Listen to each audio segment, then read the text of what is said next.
Salut et bienvenue à cette deuxième partie de notre deuxième leçon pour machiniste en herbe qui porte sur la sécurité. La semaine passée, on a regardé la sécurité en atelier de façon générale, presque philosophique. On a regardé des règles qui nous aidaient à compléter un projet tout en restant physiquement intact. Aujourd'hui, on va parler plus spécifiquement de sécurité. Mais en réalité, on va parler spécifiquement de la sécurité par rapport à différents types de machines-outils. On va regarder la sécurité pour des meuleuses sur pied, pour des perceuses à colonnes, pour des scies à ruban, pour des tours, des fraiseuses et pour des rectifieuses planes. Mais avant de commencer ça, j'aimerais raconter une petite histoire. Il y a quelques semaines, j'ai été dîner avec des amis. Et oui, c'est incroyable, mais j'ai quelques amis. Et en arrivant au restaurant, dans le stationnement, j'ai remarqué qu'il y avait une équipe qui travaillait ou qui s'affairait à repaver une section du stationnement. J'ai donc fait le tour de la section et été me placer dans un autre, ou me stationner dans un autre rangée. Et en rentrant dans cette rangée-là, j'ai remarqué qu'il y avait un cône orange de sécurité placé au milieu d'une zone qui avait été pavée et qui était disposée sur un couvert de sourds. J'ai fait le tour du cône attentivement parce que je supposais qu'il y avait quelque chose de pas correct avec le couvert du sourd. Quelques secondes après ça, un travailleur de l'équipe de pavage est venu me voir et me dire « Hey, t'as pas vu le cône sur la section repavée là-bas? » J'ai dit « Oui. » Il dit, il ne faut pas passer sur la section pavée. Et puis, il ne faut pas le faire. C'est important, au moins une demi-heure après avoir repavé. Bon, j'étais Canadien, mais je me suis tout de suite excusé et j'ai informé que je ferais attention à l'avenir. Et j'ai été me stationner. Je me suis ensuite dit, ça ne fait pas de sens et c'est un exemple parfait de mauvaise communication. La zone était mal définie. Vraiment, pour définir la zone, il aurait fallu disposer 4 cônes, une à chaque coin de l'espace carré qui avait été pavé. Et ça aurait été beaucoup plus clair. Et puis aussi, s'il y avait une importance de temps ou temporel, il aurait fallu avoir une pancarte quelconque qui indique le moment où passer sur l'espace pavé aurait été correct. Et ce n'était pas le cas. Là, ça n'a rien à faire avec la sécurité, ça. Si j'avais passé sur l'espace, et je l'ai fait, mais je n'aurais pas tombé dans un abysse, là. Aucune sécurité impliquée ici. Mais c'est un exemple de mauvaise communication. Et en atelier, la communication, c'est important. Si vous définissez ou délimitez une zone de sécurité, parce qu'il y a de l'huile à terre, quelque chose est arrivé, il faut interdire l'accès à un endroit. S'il y a des instructions cruciales à donner également, il faut que les pancartes, les enseignes et les zones soient clairement définies. Je veux dire, quand il y a une zone où il y a un danger et il ne faut pas rentrer dedans, il faut que ça soit évident, même pour un idiot comme moi, que je ne devrais pas aller là. C'est très important. Bonne communication égale sécurité. Bon, regardons la sécurité spécifique aux rectifieuses sur pied. Mais avant ça, je vais juste mentionner, ceci est une vidéo sommaire. Je ne peux pas couvrir tous les détails imaginables concernant la sécurité en atelier pour différents types de machines. Donc, j'aimerais cette fois-ci que vous utilisiez les commentaires en bas pour m'aider. Là, les règles que je vais énoncer pour exemple, la meuleuse sur pied. Si vous avez des expériences ou si vous avez des règles que vous appliquez dans vos ateliers qui n'ont pas été énumérées ou nommées dans la vidéo, prenez quelques minutes et ajoutez-les aux commentaires. Ça va aider tout le monde à travailler sécuritairement. Donc, regardons les meuleuses sur pied. La première chose qui vient à l'esprit lorsque je pense sécurité pour les meuleuses sur pied, c'est l'équipement qui vient avec la meuleuse. Je parle ici de l'appui-outil, du couvert latéral, du protège étincelle et du protecteur facial ou du bouclier facial. Ces équipements sont très importants. Ils ne sont pas là pour rien. Il faut les laisser sur la machine et surtout, il faut les ajuster régulièrement. Le second point d'importance à mentionner est de s'assurer que la vitesse de rotation maximale de la meule que vous utilisez, telle qu'indiquée sur les buvards latérales de la meule, est équivalente ou supérieure à la vitesse de rotation maximale de votre machine. Si la meule tourne à une vitesse trop élevée ou plus élevée que son maximum indiqué, on risque le fractionnement de la meule, puis évidemment, on n'a pas besoin de penser bien fort pour figurer que ça, c'est très dangereux. Le prochain point que j'aimerais soulever s'applique surtout aux machinistes en herbe. Et ça, c'est d'éviter, lorsque possible, de rectifier des métaux non ferreux sur la rectifieuse ou sur la meuleuse sur pied. La plupart, ou même plusieurs métaux non ferreux en atelier d'usinage, surtout maison, sont très molles et ont un point de fusion bas. Et ça veut dire qu'ils vont adhérer, ils vont s'incruster dans la meule et empêcher la meule de couper correctement. Ce qui amène son lot de problèmes et devient éventuellement très dangereux. Alors, dans la mesure du possible, évitez de rectifier des métaux non ferreux. D'une façon ou d'une autre, des métaux comme l'aluminium, le cuivre, le laiton, sont des matériaux qui sont molles et qui peuvent se limer facilement. Un autre point d'importance est d'utiliser le soutien ou le support ou l'appui outil sur la rectifieuse ou la meuleuse sur pied pour stabiliser votre pièce. Et ça, on le sait, ça sert à ça. Mais on peut également s'en servir pour stabiliser la position de nos mains. Là, quand on rectifie des petits outils, il n'est pas rare que nos doigts viennent très près de la meule en mouvement. Et c'est normal, mais c'est dangereux. Alors, il est possible d'accoter un des doigts qu'on n'utilise pas contre le bout ou le bord extérieur du soutien ou de l'appui outil pour justement stabiliser la position de nos mains lorsqu'on rectifie. Sachez, vous le savez, quand on filme ou quand on tourne une vidéo à main libre, l'image bouge tout le temps. C'est difficile d'avoir quelque chose de stable. Si on utilise un trépied, ça stabilise les choses. L'appui outil peut servir comme trépied pour stabiliser la position de vos mains. Le dernier point que je veux aborder concernant les meuleuses sur pied dans la vidéo d'aujourd'hui, serait de prendre quelques minutes et d'aller visionner ma vidéo qui porte justement sur les meuleuses sur pied. Dans cette vidéo-là, j'explique toutes sortes de choses, comme l'ajustement de l'appui pour l'outil, l'importance des buvards sur le côté de la meule, comment affûter une meule, comment vérifier qu'une meule n'est pas fissurée ou craquée avant son montage, etc., etc. Donc, prenez quelques minutes, voici un lien, je pense que ça pourrait être important. Pour nous, maintenant, on va passer aux perceuses à colonne. Je pense qu'on peut dire qu'il y a pas mal plus de rectifieuses sur pied qui traînent dans nos ateliers maison qu'il y a de perceuses à colonne. Mais je peux quand même affirmer que la perceuse à colonne est de loin la machine-outil la plus populaire.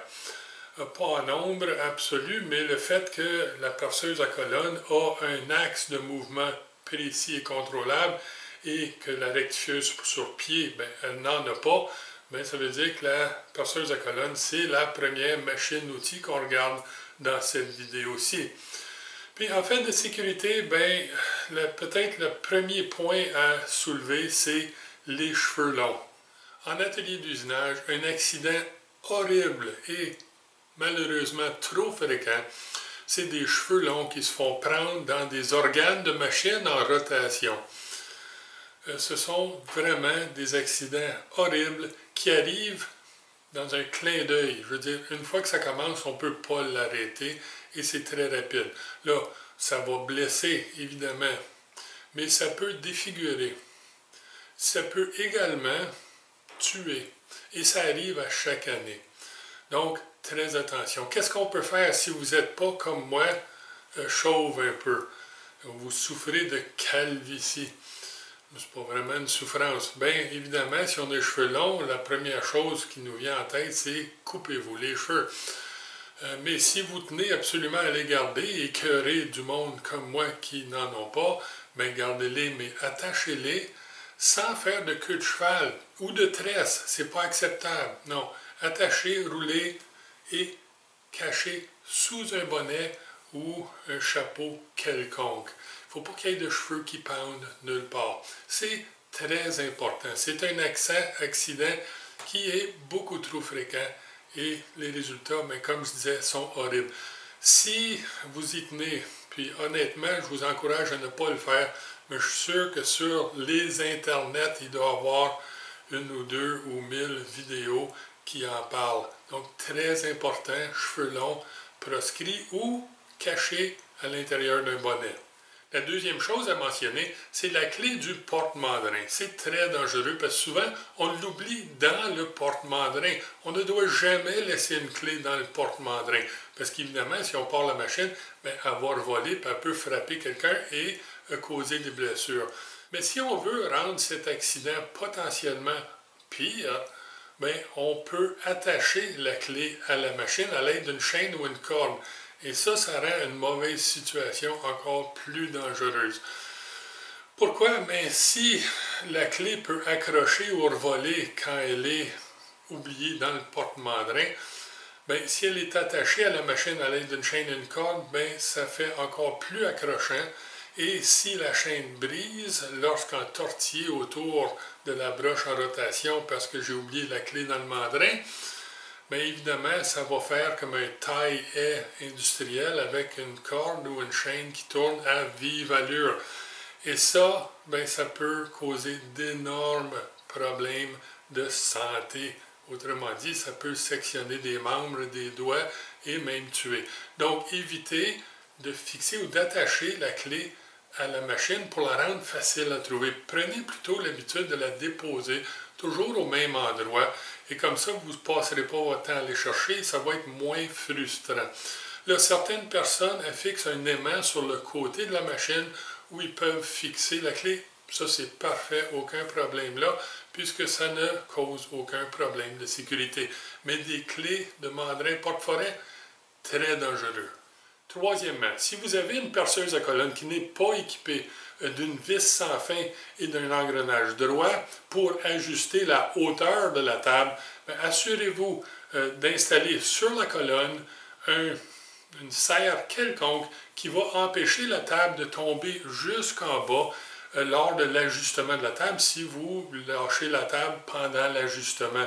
Évidemment, si elle tombe jusqu'au socle en bas, bien, ça peut frapper des pieds, des jambes et blesser. Donc, c'est quelque chose d'important, une serre, en quelque part sur la colonne. Là, ce problème-là est juste amplifié si on prend la mauvaise habitude de laisser l'étau ou une pièce pesante sur la table lorsqu'on ajuste la hauteur de la table. Donc, c'est quelque chose à éviter. Là, les vis sans fin ont une propriété intéressante. Bien, il y en a plusieurs, mais une des propriétés intéressantes, c'est qu'ils ne se réversent pas ou se renversent pas, vont pas de reculons par eux-mêmes. Autrement dit, je peux monter la table à l'aide de la vis sans fin, mais le poids de la table ne peut pas détourner la vis sans fin ou faire reculer la vis sans fin. Donc, ça, c'est intéressant. Mais si vous n'en avez pas, assurez-vous d'utiliser une serre quelconque juste pour empêcher que la table tombe. C'est bien important. Quatrièmement, en atelier d'usinage, on veut éviter d'utiliser des étaux de fraiseuse sur des perceuses à colonne. Là, les étaux de perceuses à colonne, ils sont bas en profil et très larges. Et ça veut dire qu'ils sont stables, même lorsqu'ils ne sont pas fixés sur la table. Et ça, c'est important. Et ce n'est pas le cas pour un étau de fraiseuse. Également, les étaux de perceuse sont légères. Et ça, si on a un accident, c'est important. Les étaux de fraiseuse sont massives et très pesantes. Et évidemment, s'ils tombent de la machine, ça va causer problème. Là, ça c'est à prendre avec un grain de sel. Si on utilise, une perceuse à colonne radiale, à colonne, ces machines-là sont conçues pour utiliser des étaux de fraiseuse, puisqu'ils ont des tables avec des rainures en T. Et aujourd'hui, c'est l'Halloween, fait que c'est pas en T comme dans c'est en T comme dans forme de T. Et ils peuvent tenir ces étaux-là, donc pas un problème sur une perceuse radiale. Mais en atelier d'usinage maison, réellement, très peu de gens vont avoir une perceuse à colonne radiale. Donc, faites attention. Un gros problème sur les perceuses à colonne sont les pièces qui se font agripper ou coincer par l'outil de coupe. Et ça, ça peut causer un gros problème parce qu'évidemment, quelque chose va aller voler. Là, plusieurs genres de pièces sont problématiques. Donc, commençons par regarder des pièces minces. La cinquième chose, c'est des pièces minces. Et c'est toujours problématique. Parce que quand je perce une pièce mince, le bout, l'arête de pointe du forêt qui pénètre la pièce, elle sort d'en dessous de la pièce, du dessous, avant que les lèvres tranchantes ont fini leur travail. Et ça devient à ce moment-là quelque chose qui ressemble à un tarot. Et ça va soulever la pièce. Le problème ici, c'est que ça le soulève, mais ça le met en rotation aussi. Une pièce mince, ça devient à toute fin pratique une lame tranchante. Et ça, c'est très dangereux. Donc, qu'est-ce que je peux faire? Mais si la pièce est très mince, il va falloir la soutenir en sandwich entre deux épaisseurs de matière similaire, mais évidemment plus épaisse. Ça va donner un peu de structure et c'est quelque chose que je vais pouvoir fixer sur la table et percer sécuritairement parce que la pièce va être soutenue du dessus et du dessous. Donc, première chose qu'on peut faire, ce serait ça, mais on pourrait également, pour des pièces un petit peu plus épaisses, produire un genre de fixation, de gabarit de fixation lousse, là, sur la table pour empêcher la pièce de monter et pour empêcher sa rotation, sans pour autant positionner l'outil. Et voici un exemple de ce à quoi ça pourrait ressembler. Donc, un gros problème des pièces minces, il faut faire très attention. Là, comme on vient juste de mentionner, un forêt qui sort du dessous d'une pièce a tendance à vouloir l'agripper, parce que ça devient à toute fin pratique un tarot. Puisqu'il n'y a plus de pression de coupe parce que la pointe est sortie en dessous, mais les lèvres tranchantes qui coupent encore veulent vraiment se fileter sur la pièce. Ça, c'est un problème avec les pièces minces, mais c'est un problème avec toutes les sortes de pièces imaginables. Donc, qu'est-ce qu'on fait lorsque je perce une pièce, même volumineuse? J'applique une pression pour usiner le trou, pour produire la coupe voulue. Et je suis très attentif au fait qu'à un moment donné, lorsque le forêt sort du dessous du trou, la pression requise pour le faire avancer va changer. Et je réduis ma force pour laisser le forêt couper calmement et finir son trou. Et c'est ce qu'on fait un peu naturellement. Par contre, sur des matières molles, je parle ici de laiton, je parle de cuivre, je parle de plomb, je parle de plastique et je parle de, exemple, du cuivre, ou de l'aluminium, je devrais dire. Donc, tous ces matériaux-là offrent peu de résistance à la pénétration et l'arête de pointe du forêt ne peut pas faire son travail. Donc, ils ont tendance à vouloir s'agripper à n'importe quel moment donné. Qu'est-ce que je peux faire pour éviter le problème? Je peux utiliser des forêts à gougure droite. Là, les gougures étant droites, la pointe, l'arête l'arête de pointe, la géométrie de pointe n'est pas du tout différente, c'est complètement pareil, sauf que les arêtes, les gougures, ne sont pas hélicoïdales, ils sont droites. Et ça veut dire que lorsque l'outil sort du dessous, ou n'importe où dans le milieu pour les matières molles, ben, elle ne peut pas s'agripper. Pourquoi? Parce que ce n'est pas comme un filet, il n'y a pas d'angle sur la gougure. Là, des forêts à gougure droite, ça peut être dispendieux pour quelqu'un qui a un atelier maison. Moi, je ne l'ai pas ici. Qu'est-ce qu'on peut faire? Bien, on peut modifier la pointe d'un forêt standard pour faire comme s'il était à gougure droite. Et pour ça, on n'a qu'à produire une légère ou un petit plat sur l'arête tranchante pour empêcher la pièce d'agripper quand elle est en train de couper. Et ça, bien, on peut le faire sur un ensemble séparé de forêts bon marché, parce qu'évidemment, ça doit être pour percer des matières molles, donc je n'ai pas besoin de la meilleure qualité de forêt pour ça. Et je peux les garder déjà modifiés autour pour justement les moments où je dois percer des matières molles. Donc, un forêt qui agrippe une pièce, c'est toujours un problème. Là, on a vu des techniques pour éviter d'agripper la pièce avec le forêt. Mais si j'ai une pièce, surtout une pièce volumineuse, qui est agrippée par le forêt, mais qu'est-ce que je peux faire? Bien, je prévois que c'est toujours possible. Et j'ai deux options. Je peux fixer la pièce dans un étau ou directement sur la table et s'assurer si l'étau est fixé à la table, évidemment, pour empêcher tout mouvement possible. Mais sur une perceuse à colonne, souvent, on veut que le forêt guide la pièce pour positionner le trou au bon endroit. Et il doit donc être libre de mouvement. C'est pas un problème de le fixer. Puis si on ne veut pas le fixer, mais il est important de fixer sur la table, en quelque part, à un endroit propice, une butée quelconque qui va empêcher la rotation de la pièce si jamais ça arrive. Donc, je peux accoter la pièce contre la butée et permettre à la pièce de s'ajuster en position, mais si jamais elle s'agrippe ou elle est agrippée par l'outil, bien, ça va empêcher la pièce de tourner. Il est important que la butée soit assez haute pour empêcher la rotation de la pièce, même si elle est soulevée par le forêt. Là, ça, c'est très important, parce qu'évidemment, une pièce, surtout une grosse pièce qui est mise en rotation, bien, va accélérer progressivement et éventuellement va briser le forêt et va partir à travers l'atelier, puis possiblement frapper quelqu'un. Donc, une butée, c'est toujours une bonne idée sur la perceuse. Un autre gros problème sur les perceuses, c'est des pièces qui sont instables.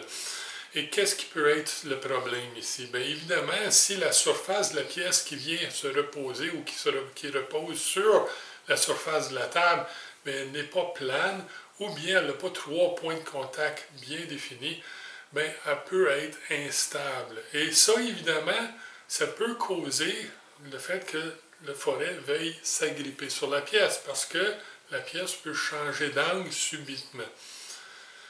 Mais ce n'est pas juste ça le problème. Si on ne travaille pas proprement, si on n'a pas fait attention d'éviter qu'il y ait de la saleté sur la table, des copeaux ou quoi que ce soit, bien, je peux avoir un problème d'instabilité parce que n'importe quoi qui vient se loger entre la pièce et la table, bien, va rendre la situation instable ou l'installation instable.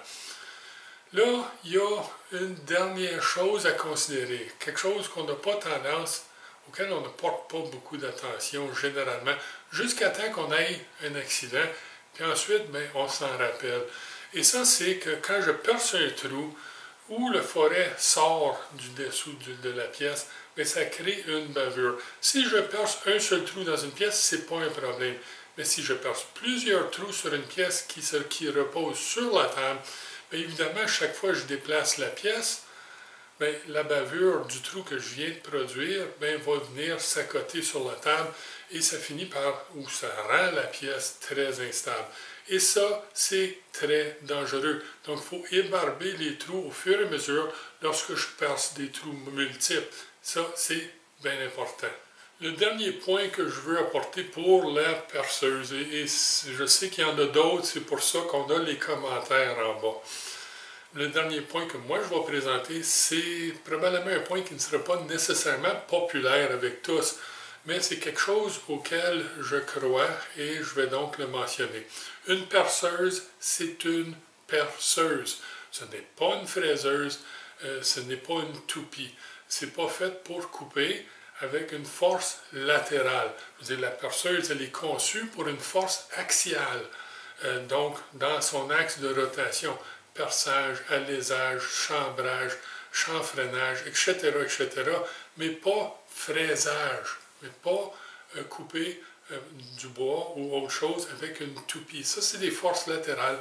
Et la perceuse, bien, elle n'est juste pas conçue pour ça, et c'est très dangereux. Donc, évitez de faire ça. Bon, ça c'est assez pour les perceuses à ce moment-ci. Rappelez-vous, on ne fait ici qu'un survol rapide des points les plus importants. Mais n'oubliez pas également qu'on a plusieurs vidéos sur le sujet des perceuses à colonne. Premièrement, je pense à la leçon 8 qui porte sur les perceuses et qui est divisée en 5 vidéos différentes. Mais on a également des projets. On a la jauge à forêt, le bloc de montage, on a le bloc en V et les blocs de taraudage et quelques autres qui présentent différentes techniques pour le perçage et qui vont toucher sur d'autres points relatifs à la sécurité. Donc, si vous avez quelques minutes, bien, allez visionner ces vidéos-là. Il y aura un lien ou des liens à la fin de cette vidéo. Là, on est autour de 26 minutes avec cette vidéo-ci, donc on va dire que c'est assez pour tout de suite. Et ça veut dire qu'on va avoir une partie 3. Et dans notre troisième partie de notre vidéo sécurité, on va regarder la sécurité relative aux scie allumants, aux tours, aux fraiseuses, aux rectifieuses. Et on va finir avec une petite section qui va porter sur la sécurité en fait d'incendie et de feu en atelier. Donc, d'ici là, amusez-vous, soyez prudents et bon usinage. So all I ever wanted was a little monkey from you.